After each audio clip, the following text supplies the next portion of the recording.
இன்றே டவுன்லோட் செய்து உங்கள் ஃபேவரட் ஷோக்களை என்ஜாய் பண்ணுங்க. திருந்தி வாழணும்னு நினைக்கிறவனுக்கு ஒரு வாய்ப்பு கொடுக்கறதுல தப்பு இல்லையே பாட்டி. நான் சொல்றது உங்களுக்கு புரியும்னு நினைக்கிறேன். நீங்க என்ன நம்புங்க. என்னவோ சொல்ற, ஆனா எனக்கு பயமா இருக்கு பாரதி. போனவன் திரும்பி வந்தா என்ன பண்றது? ஆமா பாரதி, எனக்கும் அதே பயம்தான். அவன் என்கிட்ட நடந்துட்டதை பார்த்தா திரும்பி வருவான்னு எனக்கு தோணல. அவன் கண்டிப்பா வரமாட்டான். நீங்க 2 பேரும் பதட்டப்படாம இருங்க. இப்ப ஆதி வந்து கேட்டா என்ன பண்ணுவ? நான் பாத்துக்கிறேம்மா. நீங்க பாட்டியை கூட்டிட்டு போங்க. நீங்க வாங்க அத்தை.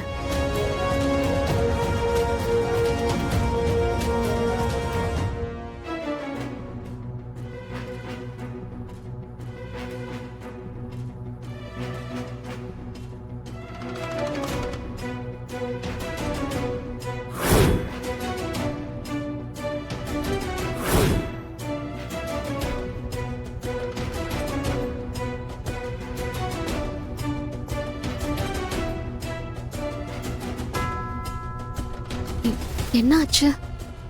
நீ மறுபடியும் வந்திருக்க? அம்மா, நீ என் வாழ்க்கையே திருப்பி கொடுத்துருக்கம்மா. நான் இதை யாருக்காக பண்ணங்கிற விஷயத்த உங்ககிட்ட சொல்லாம போனா என் மனசாட்சி என்னை கொன்னுடும்மா. இங்க பாருங்க, இந்த மாதிரி வேலையெல்லாம் பெரிய பெரிய பணக்காரங்க அவங்க தொழில் எதிரிங்களை கொல்ல, கூலிக்கு கொலை பண்ற உங்களை மாதிரி ஆளுங்களை வச்சு அவங்க வேலையை முடிச்சுக்குவாங்கன்னு நான் கேள்விப்பட்டிருக்கேன். அதுதான் இப்பவும் நடந்திருக்கு. ஆனா அவரை கொல்ல சொன்னது யாருன்னு தெரிஞ்சுக்க நான் விரும்பல. இனி ஒரு தடவை இந்த மாதிரி எதுவும் பண்ணாத. எனக்கு அது போதும். அம்மா, நீங்க ஆதி தம்பியை நான் கொல்ல வந்ததா நினைச்சு பேசிக்கிட்டு இருக்கீங்கன்னு நினைக்கிறேன்.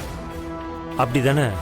ஆமா, அதுக்கு தானே சாக்லேட் பாக்ஸ்குள்ள பாம்பை வச்சு அவரை கொல்ல பாத்தீங்க. அம்மா, எனக்கு வந்த அசைன்மெண்ட் ஆதி தம்பியை கொலை பண்றதுக்காக இல்ல, வேற ஒருத்தரை கொலை பண்ண சொல்லி வந்துச்சு. என்ன சொல்றீங்க? எனக்கு புரியல.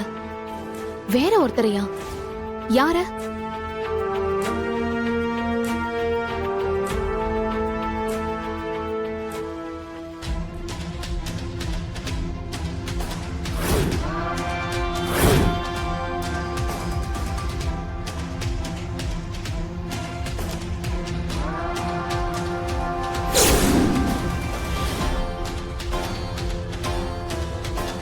என்ன கொலை பண்ண வந்தியா?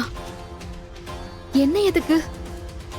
நீ சொல்றது உண்மையா? அம்மா, இனியும் நான் எதுக்காகமா போய் சொல்லணும்? இந்த போட்டோ தான் எனக்கு வந்துச்சு. ஆமாம்மா, உங்களை கொலை பண்ண சொல்லி தான் எனக்கு பணமும் கொடுத்தாங்க. யாரு? யாரு என்ன கொலை பண்ண சொன்னாங்க? அம்மா, ஒரு நிமிஷம்.